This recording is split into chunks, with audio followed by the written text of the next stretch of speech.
It certainly appears to be a desire to remake what was one of the landmark foreign policy agreements, breakthroughs, whether you like it or you don't like it, of the Obama administration, as you say, the JCPOA, the Iranian nuclear deal. Now, I look at Iran right now and I see a country that is under massive economic stress, that would certainly have all sorts of incentives to get back into the old deal as it was. Mm-hmm. And I've seen lots of statements from Tony Blinken, Secretary of State, and others that appear to be pretty aligned with that. So tell me why that won't happen. I think, the expectations the Iranians had was that the U.S. basically, in the spirit of undoing Trump's anti-multilateralism, just like it went back to the climate accord, it would announce that it's coming inside JCPOA, and then, would demand full compliance, and the Iranians would demand full compliance. So Iranians were looking for a quick way to go back to 2017, let's say, just before maximum pressure. But that didn't happen.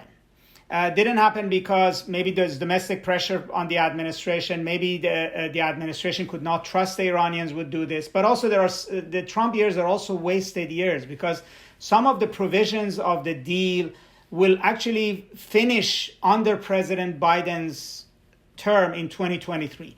So the U.S.'s worry is that if we went back into restore the deal and we lift sanctions and went back to 2017, we basically will have no leverage to get Iranians engaged in further conversations about extending sunset clauses, etc.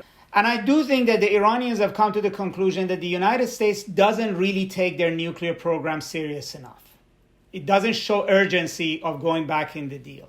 And that they have to have something to really get U.S.'s attention for serious lifting of sanctions. And they don't believe that they have that now. So they've come to a resolution that JCPOA is not going to be restored anytime soon. But in the meantime, they are keeping the pressure on the United States of saying we're going to enrich more, hitting missiles into Iraq. And so the U.S. basically now has to come up with a diplomatic strategy of how are you going to get back at least into, direct conversations and stop the process where it is. Yep. The other issue is very important, Ian, is that is really how sustainable is the economic pressure in Iran. And this is a sensitive calibration because the U.S. may overread in that. The question is, can the Iranians survive another year? Can they survive another 6 months? During which time the size of their enriched uranium becomes a lot bigger. I would say yes. I think in their psychology, the greatest pain was at the beginning. The massive shock of inflation, unemployment, hardship was already hit, which caused street riots and rattled the regime right after. But right now, they don't see this as regime threatening right away. I'm getting the sense that if gun to your head, as they say, if you had to make a call, you think that the U.S. and Iran will get back into the Iranian nuclear deal? I'm an optimist on this, Ian, because I think the overall logic for both sides is that they want the deal. The United States needs to go focus on China. And the one issue that could get it into a war in the Middle East is Iran's nuclear program. Obama understood that. I think Biden understands that. And you can saber rattle, you can put pressure on them. But in the end, if you want to reduce tensions, it has to begin with the nuclear deal with Iran. And I think the Iranians, yes, they can survive this another 6 months. They can survive it maybe maximally a year, maybe more.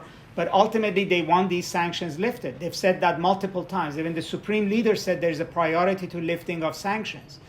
So both sides have to deal with pride, with nationalism, and with their domestic constituencies. And I think one of the things the U.S. has to be very careful is that, particularly what it says in public, it shouldn't corner Iranians. If you want diplomacy to succeed, you have to leave a ladder for the opponent to be able to climb down from the tree.